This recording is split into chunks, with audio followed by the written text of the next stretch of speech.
There'll be microphones too. Okay. All right, we are going to begin our budget proposal discussion. City Council will meet today at 1 o'clock, Monday, August 9th, in the City Council chambers to discuss proposed changes. The City Council's vote on the proposed changes is scheduled for 3 p.m. on August 11th, 2021 in the City Council chambers. The Budget Office has received some proposals to make changes to the financial year 2021 to 2022 to the Mayor's proposed budget per resolution A90340. I believe this is at Open Meetings, and there's a copy of the Open Meetings Act posted at the northwest door. So we will go ahead and start off with, are there any proposals that were introduced?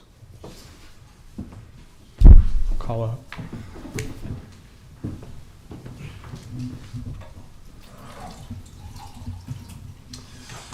Chairman Bauer, David Young, Finance Department. Thank you very much for the opportunity to come in today.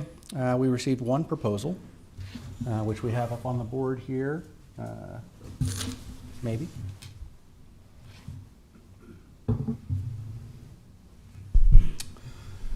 Specifically, what we're looking at is the difference between the projected budget and new information that we received from the assessor's office.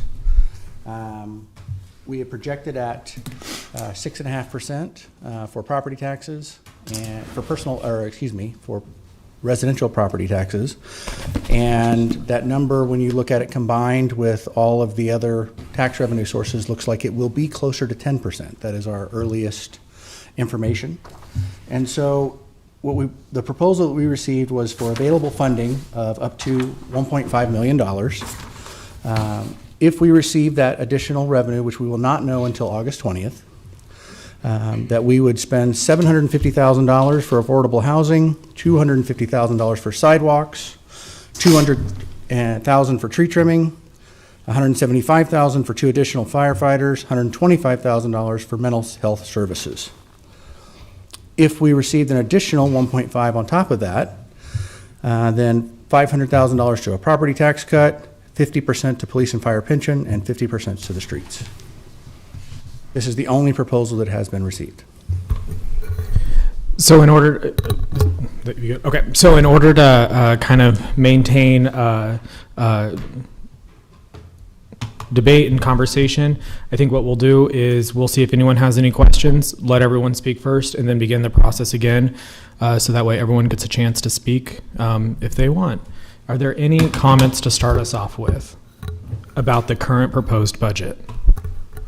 Councilman McGinnis? Yeah, I got a question for David. Mr. Young, the Budget Office received this proposal on Friday afternoon, I presume, and it was submitted by, it says here, council members Bowers, Ward, Washington, Shob, and Vecchius. Is that correct? So it was submitted by city council members? I believe that is correct. Okay, that's what I needed to know.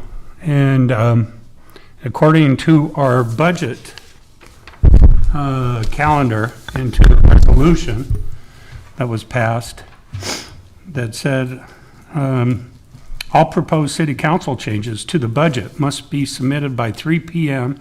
to the entire city council and for online publication. And I didn't receive any proposals, any notifications until I saw this come out in the press. That is my failure. Okay. And I apologize.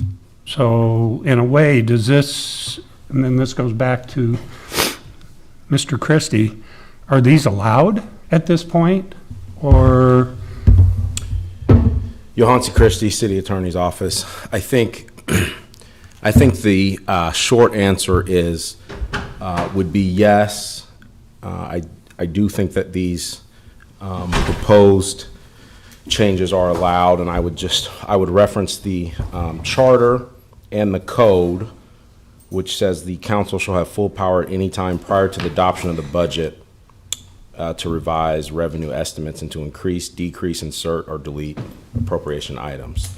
However, the resolution that was passed, I think, was a clear timeline for the council to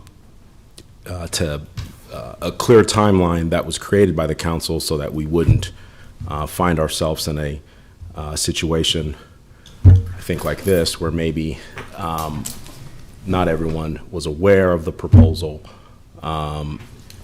and also to make sure that there was publication for the public to have significant time to know and be aware of the proposed changes prior to the vote, which I believe that second issue was able to happen because I believe it was sent to the press by the deadline on Friday afternoon. So again, I think the resolution that was passed by the council is certainly guidance to the council, but I think that the code and the charter allows council members to make amendments, propose changes up until it is adopted. So you're saying any of these dates that we had to meet prior to this really don't matter? I mean, it says all proposed on July 14th, we had to have certain things in. On June 14th, we had to have, and these are all listed out in Resolution A90 340. And so we were matching all those dates. Even John Carlson, mayor's aide, was pretty good about matching up with all these dates. So you're saying moving forward, we don't have to pay attention to any of these dates? I don't know that I would go as far as saying that doesn't matter or that we wouldn't need to pay attention.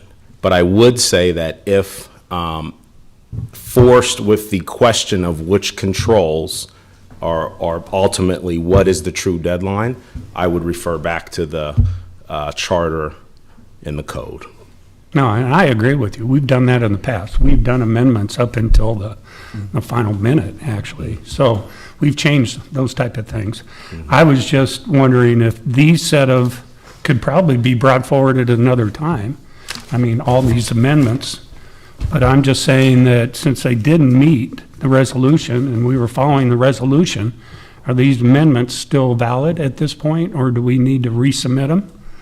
Or how do we move forward? And it might be a John Carlson question. Well, he came up. I'll let him go, and then I think I can respond as well. Oh, it's seem like you had something to certainly a question of law too. I just wanted to chime in too, as far as David said. I do think the resolution is clearly set up to provide a workable timeline and a timeline that's courteous, so that both council and the public receive notification of what's pending, and so that people have a chance to review. I know that draft was sent to the budget office ahead of 3 o'clock. That's not what the resolution says. Don't send a draft to the budget office. And I know the proposal was sent to the budget office with the knowledge that it would be sent out to the city council. And so, but that's not what the resolution says either. And so in terms of courtesy and in terms of letting other council members know ahead of time, I'll consider that as much my failing as anybody else. So I apologize for that. We've had a great working relationship this entire time, and that's a failing on me. I don't want to get the ball to the 1 yard line and then get the holding call on me and make the process look bad. So it came in an hour and a half afterwards. I do think we met the intent of the resolution to get it to all council members in time for you to review it ahead of this discussion. So council has had it since 4:30 on Friday. But I do acknowledge and apologize that it said 3 o'clock, and there was no reason that you shouldn't have got it directly at 3 o'clock instead of getting it the budget office to you. So I'm sorry for that. And I don't know if I received something from the budget office, or I saw it as a press release before it came out to the, Yeah, it was, Sherry can come up, but it was sent, because I was CC'd on it too. It went to Okay. the council members, and I was CC'd on the email that went out 4:30. okay. So I apologize. But no, I'm wondering if according to our resolution, that the changes had to be in by such and such date. Now, that doesn't mean we probably need to void these changes at all. But I just want to make everyone aware that it seems like this was done kind of behind scenes and such. So It's there for transparency, I don't believe was there. It's there for a reason, and I don't want to do anything to jeopardize the great working relationship that we have, and that was a mistake by me that does that, and so you're proper to call me out. Yes, sir. Okay. Are there any more comments at this time? Well, since I walked in late, and I apologize, I do have a lot of questions, and I don't know if now is the appropriate time to ask them. I would like, let me go first. And then Yes. So just for Councilwoman Raybold, kind of what we're kind of doing for the order of things is everyone will get a chance to speak first, and then we'll do like another round of everyone getting a chance to speak first. So that way, instead of having like a back and forth, every council member can get their questions answered. Well, So- I was going to ask a bunch of questions of staff to Yep, come and and you'll- explain that. but Absolutely. Not at this time.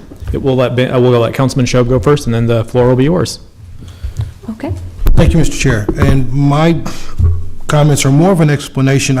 As Councilman McGinnis said, it was submitted, it says by the council members. I did spend some time talking with department heads during the whole budget process, asking things they wanted and things they would do, and if these contingencies were in place. And I presented two things I wanted to Mr. Carlson.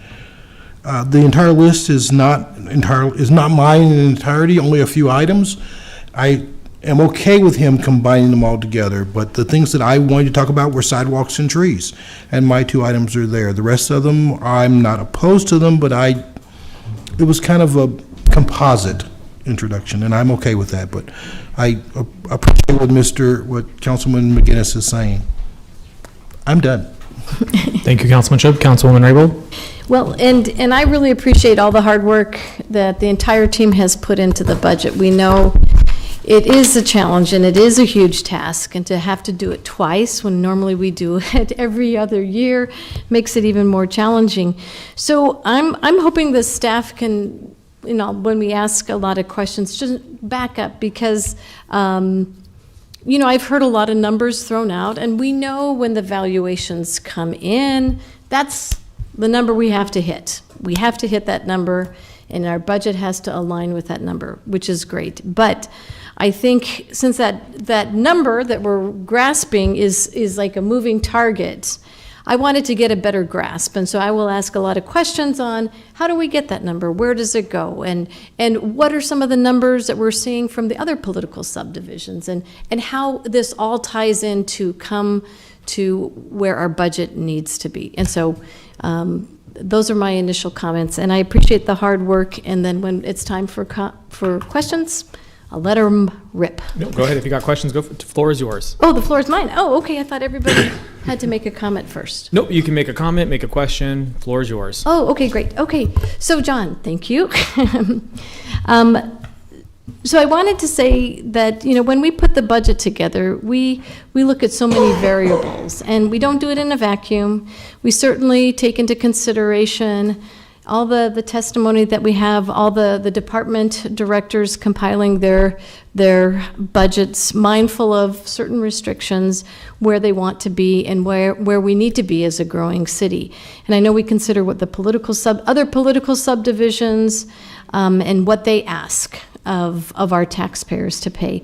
So I'm hoping that you could walk us through a couple of things. Sure. What is our current is the current property tax rate, and how does it compare to what's going on with Lancaster County and their budget deliberations? How does it compare to what Lincoln Public Schools is doing with their budget deliberations? And what is ultimately going to be the impact on our taxpayers? Because we know that the valuations have increased. So if you could just address that question about political subdivisions, what's Lancaster County doing in relation to, we're holding our property tax rate the same. Right. That's what we're doing. What's Yeah. Lancaster County doing? What's Lincoln Public School up to? Yeah, absolutely. John Carlson, Mayor's Office Budget Team. Should have said that when I first came up, sorry. So let me start by answering, you had a second question, or a first question in there too, which is in terms of the budget development, in terms of the projections. So let me echo something that David Young said there too, because it plays into what the other subdivisions do or may not do in the same way that we do it. So typically with our budget team, they're looking at these numbers, well, they look at the numbers all year long. But when the county assessor puts out their preliminary valuations in March, which says what the preliminary valuations are, and this will be ahead of any protests or any things that get adjusted down, they see what that number is. And so our team knows that number, that some protests will be successful, and that number won't stand, that number will back down. So what our team does is they pick a conservative number, conservative estimate that's under whatever that valuation is. They say, okay, let's budget the first 99% of the budget according to that. So we put together a proposed budget that basically fits that conservative target. but knowing that as we move through the budget process, and as David just said, when we get the final numbers from the assessor, we'll know that we need to budget in that remaining part. And so what you see from us is, you'll see the mayor propose a budget, we'll talk about the budget priorities and how those things are funded, knowing that we've used a conservative number, and every year, we'll come in. If you remember last year, we came in with a number that we set aside actually for a pandemic reserve. Last year's kind of an odd number to reference. But the year before, there was a number that was set aside for streets, a contingency number. So in all previous years, there are these kind of final bit of the budget that gets brought in when we have the hard and fast numbers that you're talking about. So that's kind of how that story evolves. Sometimes it's hard for us, and we try and do a good job of explaining to the public, because the public says, what's this new money? And we say, well, it's not new money. It's really an artifact of us trying to be very careful, of us trying to budget the first part and budget under, and then budget that last part when we know exactly where the numbers are. So the other municipalities, the other taxing authorities, they may follow their own process. And I can't exactly speak for them, or I don't want to speak for them. I'll say something wrong and then be mad about it. But my understanding from the county is that the county has essentially set their budget at the full projection, and they're building in a 1 cent decrease in their levy authority. That's what I read in the newspaper. And it appears to me that LPS is doing the same thing. So they're factoring in a 1 cent decrease in their authority. And where we are today, I think, based on the proposal that was shown earlier, is that we're kind of in that final bit now, trying to decide how we want to do the last remaining parts of our budget. And what's been proposed to council to be talked about today is how to apportion that. And the apportionment that's been put in front of us today is to meet some additional funding priorities that actually just support and advance current priorities in the budget. So more affordable housing, more tree trimming, more sidewalks, right. Is that this that That's you right. handed out to Yep, us? the handout that David had up there before. We can bring it up before people want to see. Because But also in that package also includes a property tax cut as well. So I think we've done a version of what the other taxing authorities have done, which is to include some funding priorities, but also include a tax levy reduction as well. Okay, and then, so the first time I really heard about a surplus possibility Yeah. was when a Lincoln Journal reporter called me on Saturday. And so I'm hoping that you could talk about, based on the conservative projections you have made and what you were thinking I guess the valuations might come in, and walk us back through that process, because say you and I talked, let's throw out that 3 million. If it's 3 million, what portion of that 3 million needs to go redirected right to our existing budget to fill that 1% gap? So when I say 1% gap, Right. we typically fund the budget at 99% with waiting to see what the evaluations come in. So Right. say if it's $3 million, I think that's at the really top end of it. So we take 1% of 3 million, and that goes right to completing our budget as it now is, correct? Is that fair to say, or maybe I'm No, so miscalculating? pardon me, so 1%, again, I'm using that number as sort of a figure, could be 1.1, 1.2, but just to basically show that we're trying to do the most part of the budget. That remaining part that needs to be accommodated is whatever portion the council wants to put in via contingency proposal to say, if those final numbers come in, here's how we'd like to see them spent in priority order.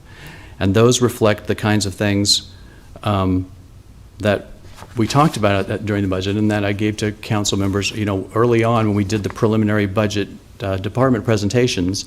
We also asked departments to say, when we do this final part, what are the other pieces, if projections come in higher, what are the other pieces that would be needed? And they delivered that list, and which I'm pretty confident I delivered then to council, which was ideas would be, for example, the Affordable Housing Trust Fund, which depends on hotel turnback tax in order to help fund it. And as we know, during the pandemic, the hotel nights were down drastically, and so that's underfunded, and so that could be a use for this final kind of settle up is to backfill the turnback tax income for affordable housing. Or the additional police and firefighters is always something they give. Lynn Johnson suggested the additional street tree trimming.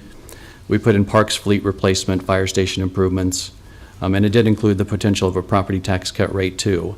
I didn't put in any particular funding levels associated with that. I tried to put them in kind of in increments. So a firefighter is $88,000 with benefits, or a police officer is $100,000 with benefits, or the trust fund typically gets 200 and some thousand dollars in a year from the turnback tax. So I tried to put it in increments so that when this money did come in, the council could put together their package, knowing what those different increments cost, and try and put together a package that they wanted to have.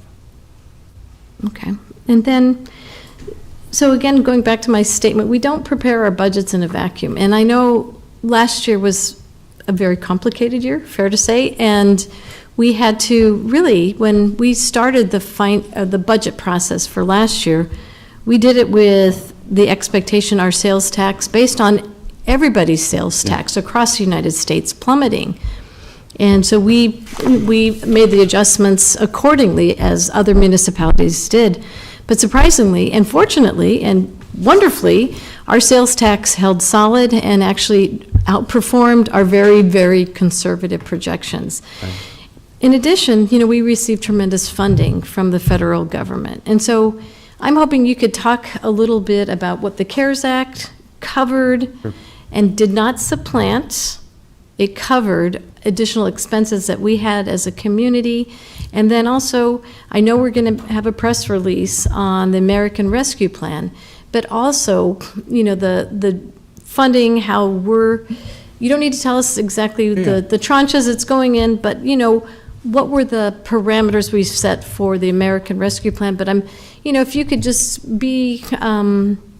just give a summary of what the CARES Act all helped our city sustain, and Right. some of the extra expenses that we incurred, and did we go into a deficit mode because of those? Right.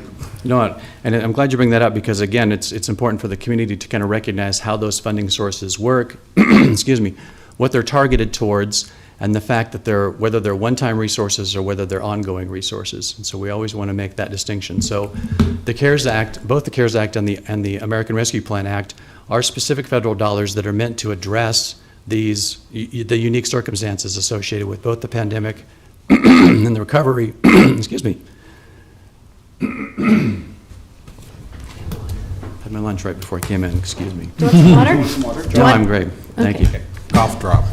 Yeah, right. We have water right here. So you've got these kind of basic kinds of money that are meant to do specific kinds of things. So CARES Act, for example, that you talked about, as council knows, because it was a council resolution that went through to provide reimbursement to police and fire. So there was specific CARES money that went in to help reimburse them for costs that were directly associated with the pandemic.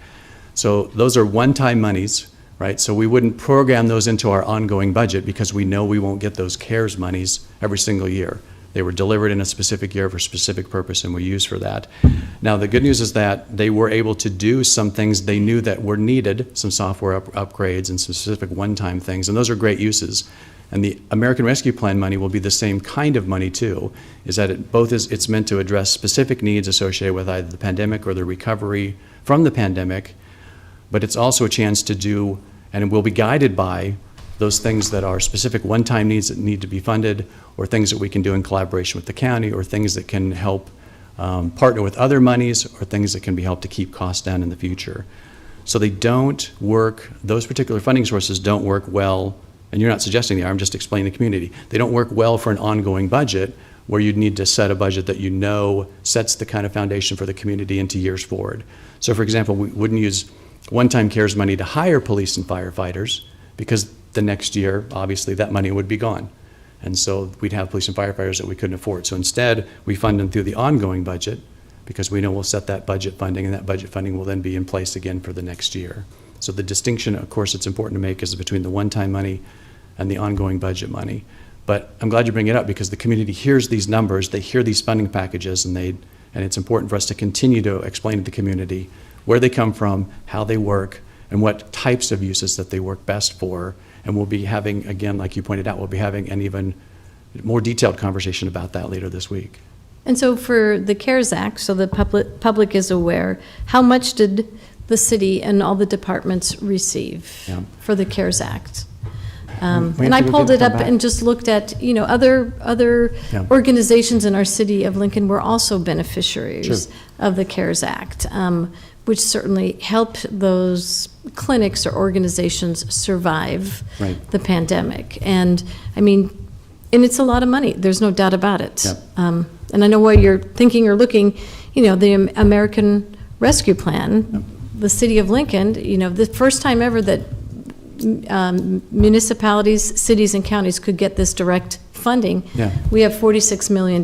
And I don't want the public to get confused and think that, oh, this is just going to, that's $46 million. What we're looking at is trying to figure out if we have a surplus of maybe $500,000 or $1 million or $2 million or $3 million, Right. how that money is to be allocated. And the taxpayers want a legitimate accounting, like, where are you spending this money?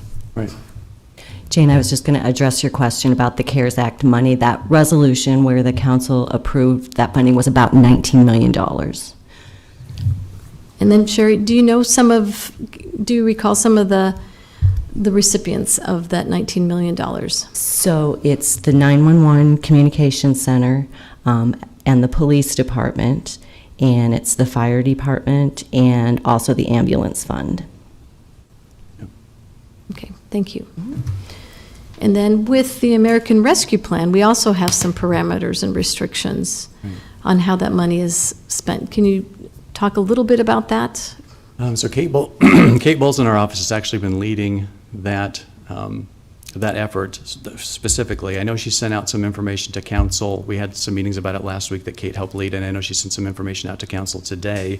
I honestly didn't bring that paper down with me. I don't know if a council person has it on their computer.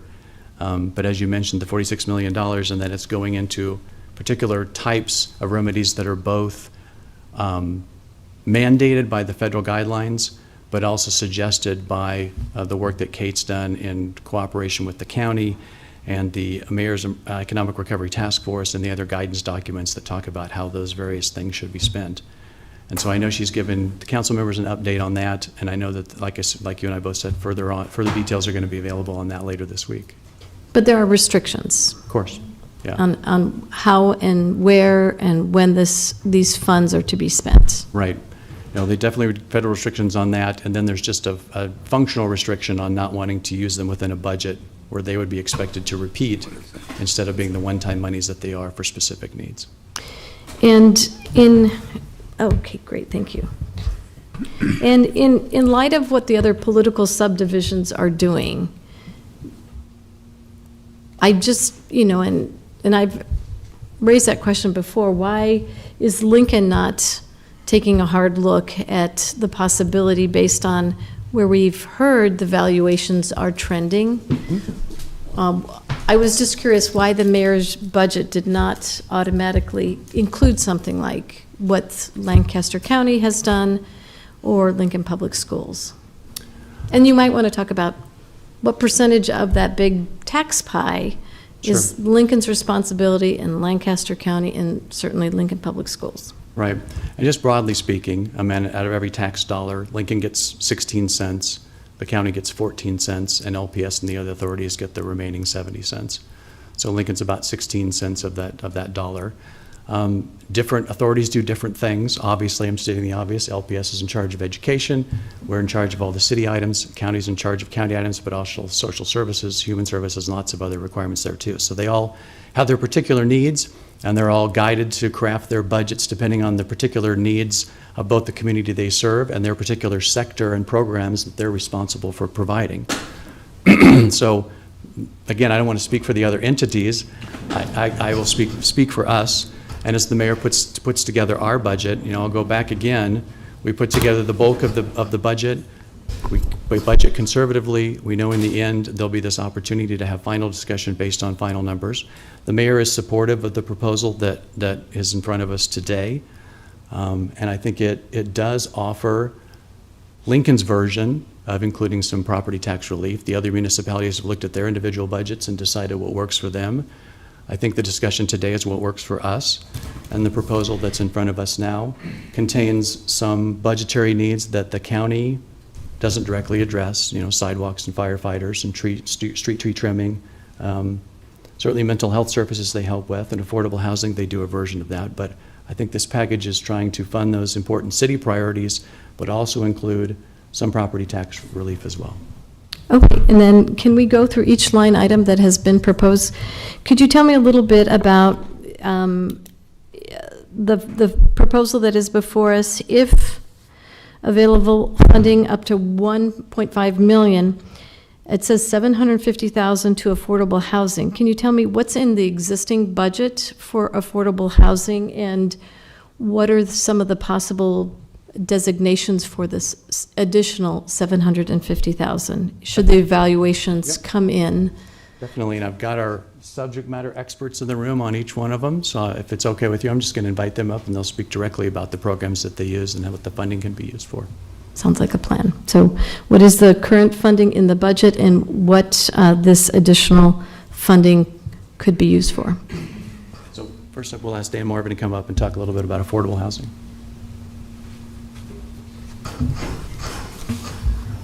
Dan Marvin, Urban Development, 555 South 10th. In the past, what we have are two CIP account numbers that receive funds from two different sources.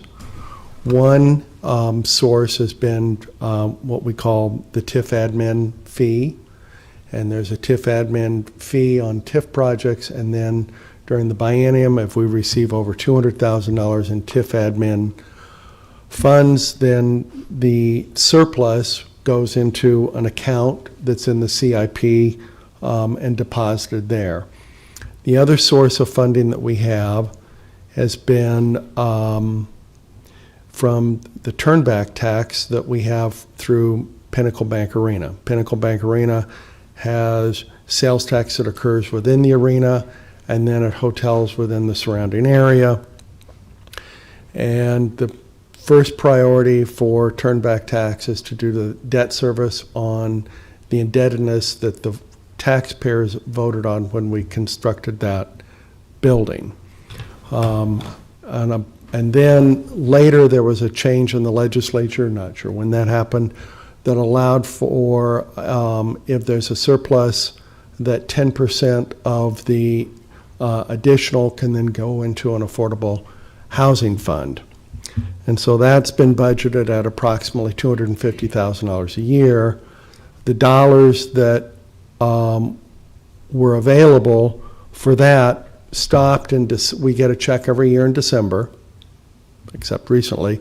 And the check, the last check we got was in December of 2019 for $240,056.94 from the turnback tax revenue. So those are the two resources that we have. The uses of those dollars. Of the existing, like the 200,000 and the 250?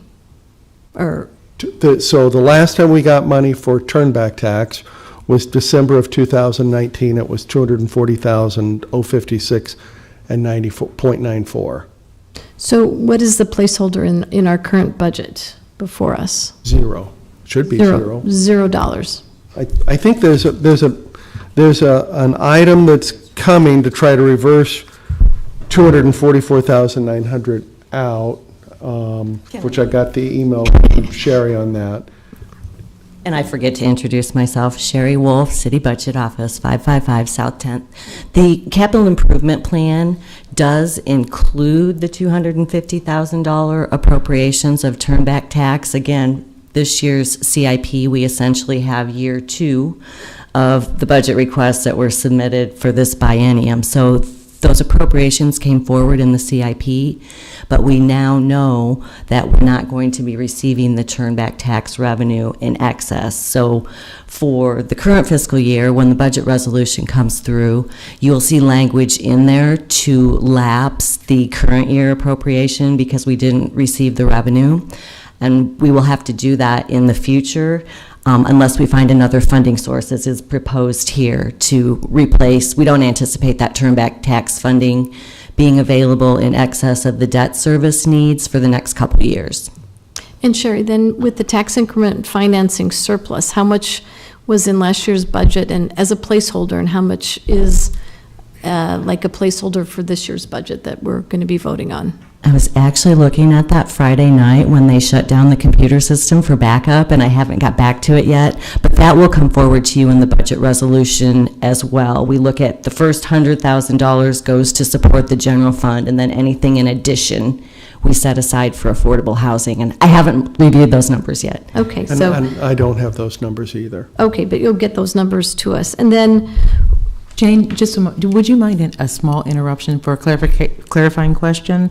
Director Marvin, you had said that the admin fees, once they've hit 200,000, come into affordable housing, and then I think I just heard 100, and so I just want to know which. I could have misspoke. Well, I think it's 100 per year and 200 in the That's right, in biennium. the biennium. So I think we were both right. You were both 100 is correct and 200 is correct. Okay. Catch. Thank you very much. that's a good question. And then, I think, Dan, you were going to share with us some of the possibilities if, for that potential of 750,000 going towards affordable housing, So- and how best it could be spent. So let me, if it's okay, I'll put this down and I can show you what we've spent the money on rather than, Oh. what we could do. We don't See, We don't have an we Elmo. don't have any monitors. Oh, you don't have any, okay. Uh-uh. What? We Oh, got one on that That's, side. that's really dinky. oh, okay. Can you zoom Why don't I in? just, why don't I, it's okay. It won't, so we've received through those two different sources revenue. And we have the 2 years' worth of revenue for turnbacks, which totaled to $487,000. And we had 1 year of, or we had a balance in the TIF admin fee of $349,000. From those sources, the items that I'm going to tick off here, I think you'll be very familiar with. We did an Affordable Housing Action Plan. We hired RDG out of Omaha to do the Affordable Housing Action Plan, and there's a bill of $66,713 against that amount.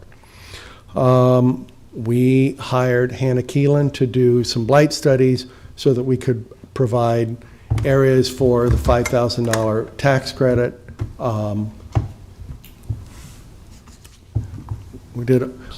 We hired Hannah Keelan to do a blight study for Belmont and Northwest 48th Street, again, in an effort to try to give people an opportunity to capture a $5,000 tax credit.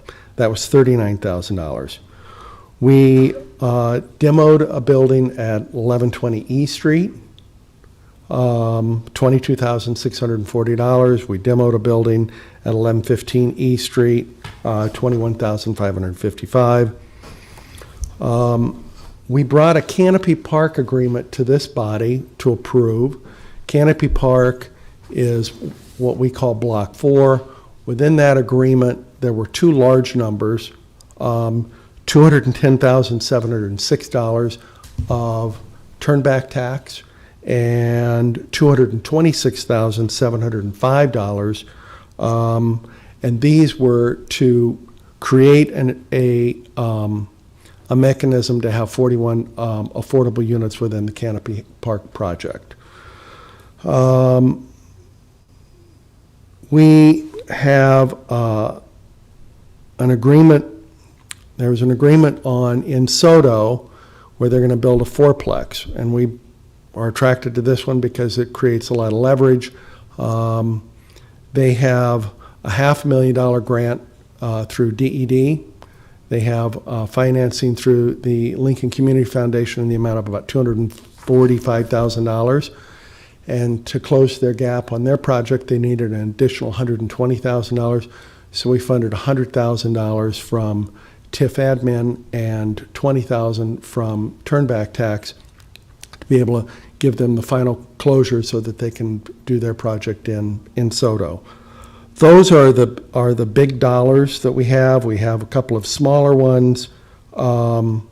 We've got an agreement that we're working on with, I believe it's with NYFA, but this would be a Lincoln, or no, it's not with NYFA, it's with Lincoln Housing Authority to do some repair work on a project up in the Havelock area for $10,000. So those would be the examples of some of the projects that we've approved. Mostly it's capital projects, with the exception of a couple of studies that we've funded through this. And then Dan, so the handout that's up there, that I can't see, sorry, even with glasses, does that talk to the 750,000 placeholder, or those are the types of funding things What- that it could? It doesn't make a reference to a CIP account that it would go to, but I'm assuming that it would probably have a final journal would make a reference to one of those CIP accounts. Am I right in making that assumption? Correct, yes. We would essentially change the funding source for those CIP projects, since we won't be getting the turnback tax. But that would only be,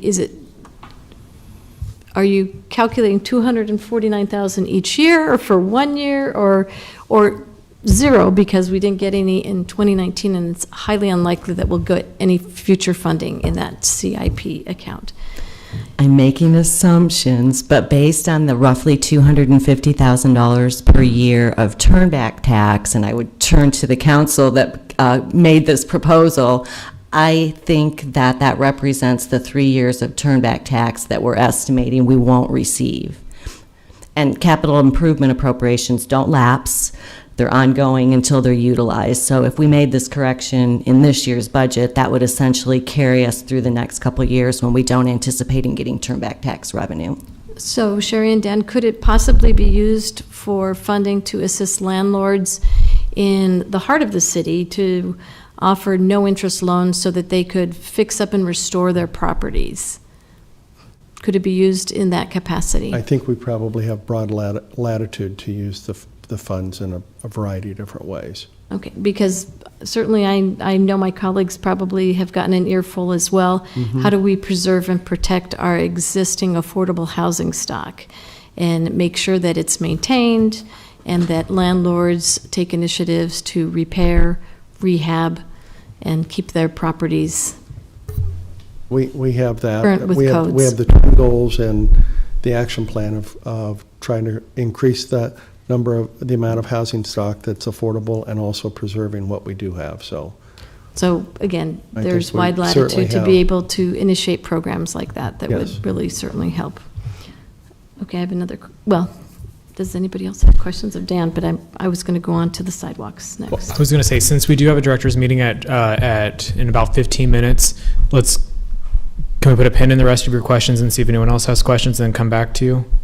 Well, I think it's important because I don't know how the list came about, and I wanted to figure out, we hear about sidewalks, but we have a placeholder in the budget already for $2 million, which is double what we normally have at $1 million. And so I was just kind of curious, and naturally we have a huge backlog, but why was that? I guess my last comment, and we'll let other people talk about it, but in my mind, the priority should be, like what the other political subdivisions have done, have a property tax rate reduction based on any surpluses that, any surpluses first go to our current budget that is at the current property tax rate, and then other should be a priority, and I thought maybe the taxpayer should be a greater priority than some of these other items that we have already identified funding or have increased funding from previous years in our budget. And so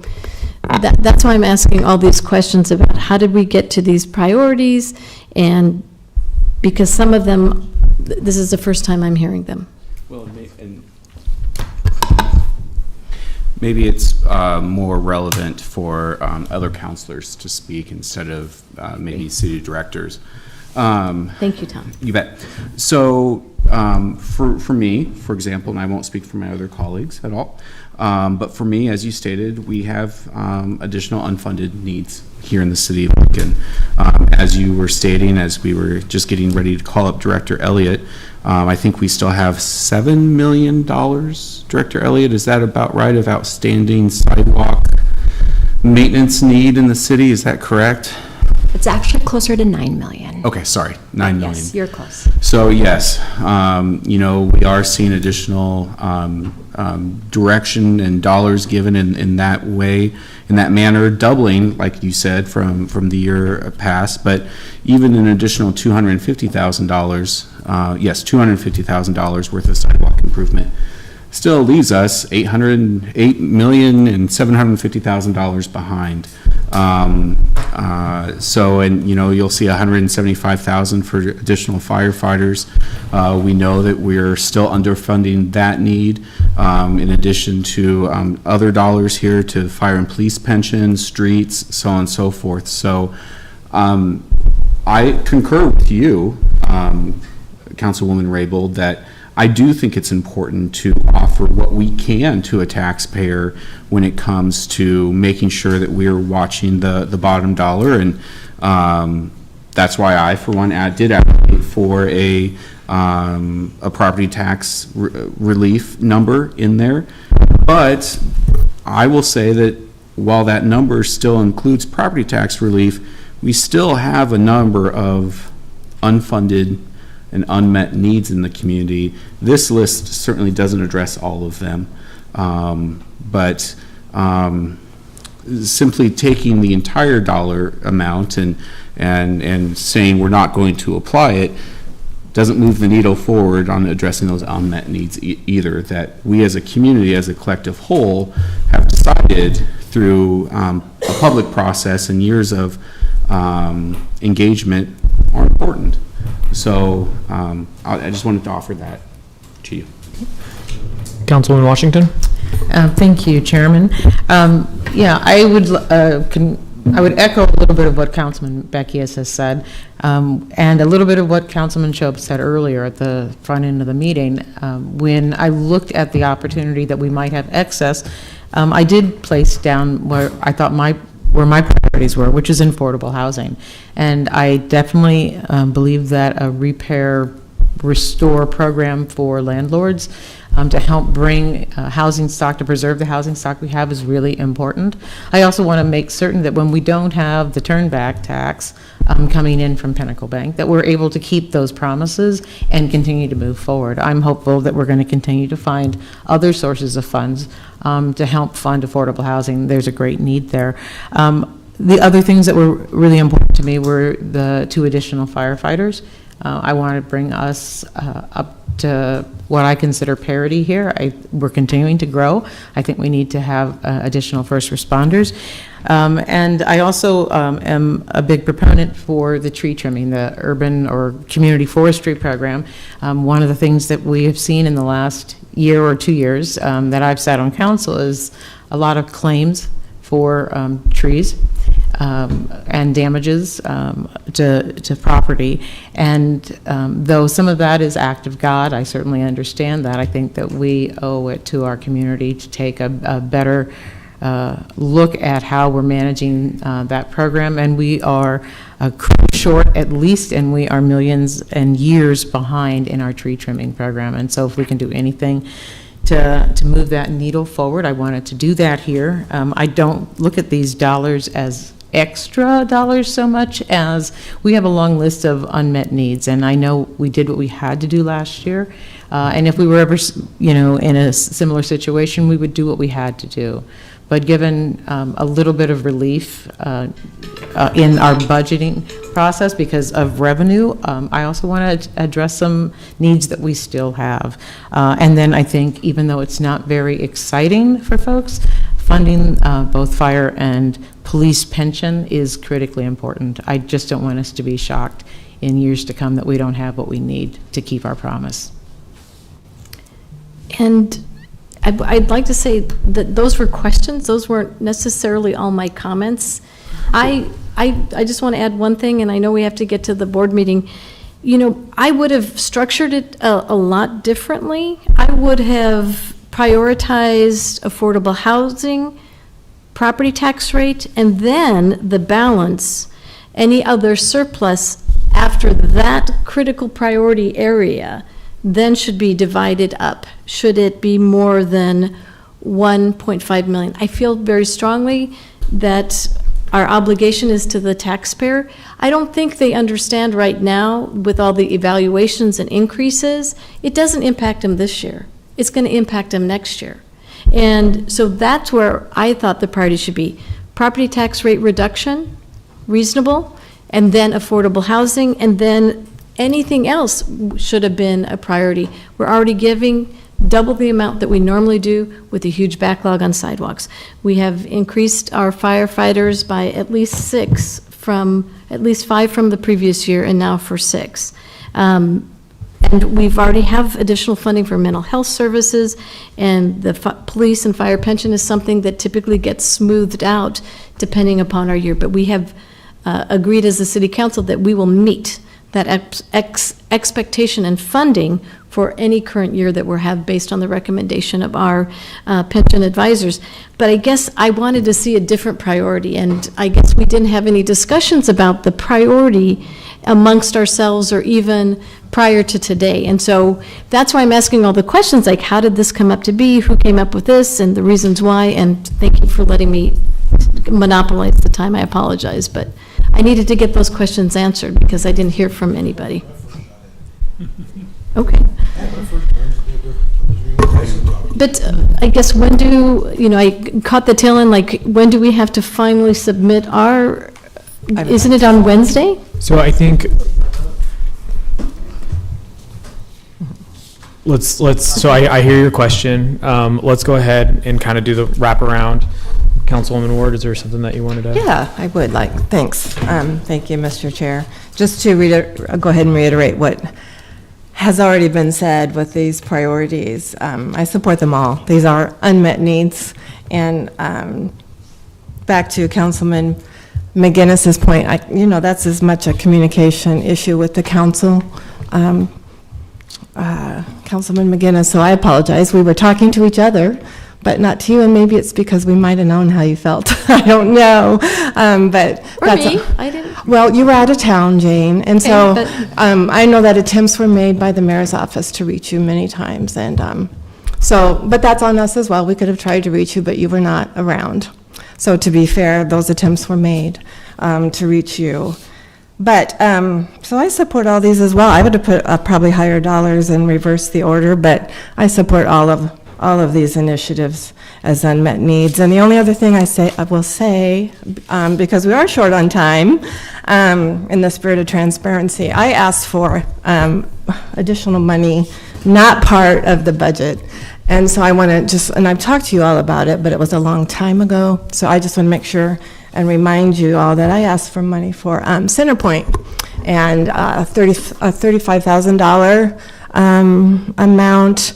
And that actually, I asked John Carlson where we could get that, and that was before all of our budget planning process, but I want to thank him and the Downtown Lincoln Association. So this will go to fund an outreach, help fund an outreach coordinator through the DLA. And it will be a contract through urban development, so thank you, Director Marvin, for finding that allotment as well. So this will help downtown businesses that deal with, and I won't digress a whole lot, but you all know what what we hear about the homeless population, and when that is dealt with in our downtown businesses. This will help Centerpoint fund those outreach coordinator full-time position in the amount of $35,000 toward $20,000, which the DLA already helps support that position. So I'm really grateful that there was a creative way to find, in this type of year, another $35,000 to help do that. And it's a contract that will be with the DLA to help fund that outreach position that will help our downtown businesses. I hope, Chief Jackson, this will also help our partnership with LPD as we work with downtown businesses and the homeless, that maybe it will relieve some of those extra calls that LPD has as well, because these are people trained in counseling services and social work to work with that population. So that's all I have, Mr. Chair, and I relinquish any more time to anybody else that would like to say something. Thank you. Are there any other further questions or comments at this time? probably have more later. Okay. Seeing no further questions or comments, I wanted to add something into this that I'm still trying to work on. I received an email recently from a constituent in Northeast Lincoln, and I'm going to read a very brief part of it that identifies a need for children in our city. It says, "My household is blessed with a beautiful 6-year-old boy that happens to be nonverbal and on the autism spectrum. Our son has a great need for adaptive technology when out in the community to be included safely. This need stems across all things in his life for inclusion, and this also greatly applies to that of recreational activities. His very favorite thing to do when at our local neighborhood park was to swing, and we find ourselves needing to now avoid the area as he is no longer able to safely participate. He has outgrown the infant-style seat and cannot hold or sit securely or safely on regular swing sets. Our son doesn't have the capability at this time to hold onto a swing that won't hold him securely. So our needs are best met with a singular adaptive swing." I received some data recently that said, according to some school data, that there are currently 6,638 individuals between the ages of birth and 21 projected to have some form of disability in 87 playgrounds in our city. Every child deserves to have the same play opportunities in our city. If other cities in Nebraska, like Norfolk, Ashland, North Platte, and York, can provide this, that is a priority that I'm going to be looking at how we can include that into our proposal too. That being said, are there any further questions, comments, or discussion at this time? Then I would look to Mr. Carlson to close us out. Yeah, so basically, I would say that we're right on the mark now, where we're supposed to be, which is that there was a proposal, there was a discussion on the proposal, so that that information is out there. Council members can continue to contemplate. Our staff is available to continue to answer questions and get information back. I wrote a couple things I need to get back to Councilperson Raybold. And then I think on Wednesday, you're scheduled for 3 p.m. then to take action on the proposal that's in front of you and any modifications that you want to make or not make to it. And then that would inform the budget office when they get the final numbers and put together the final council budget resolution. And so, John, one last question was, what does a 1% look like for the city of Lincoln? You don't need to answer that now, or you can, but if we have time, you have 3 minutes. But what does a 1% look like for the city of Lincoln? What would a 2% look like in the reduction of our property tax rate to an average homeowner? What does it look like, the total savings for that homeowner for a year? Let me double check though. I think you said 1%, but I think 1 you cent. mean 1 cent. 1 Yeah. cent. 1%, 1 cent. 1 I meant 1 cent. Right. So 1 1 cent. cent reduction in the levy authority on a $200,000 home is about $1.67 savings per month. So about $20 a year, which is also what the county and LPS have proposed. And so So 1 cent. 1 cent equates to how much in thousands of dollars for the city? To the city budget, it's about $2.3 million. 1 cent. 1 cent. Is $2.3 million. Yeah. So, I mean, that really is the power of community. If that $1.67 actually compounds into $2.3 million of investment into the community. $28 per household, $1,000 household. 20. John, I'm so sorry, John, would you say that cost per month again? $1.67. 67 cents, Right, thank so you. $20 a year.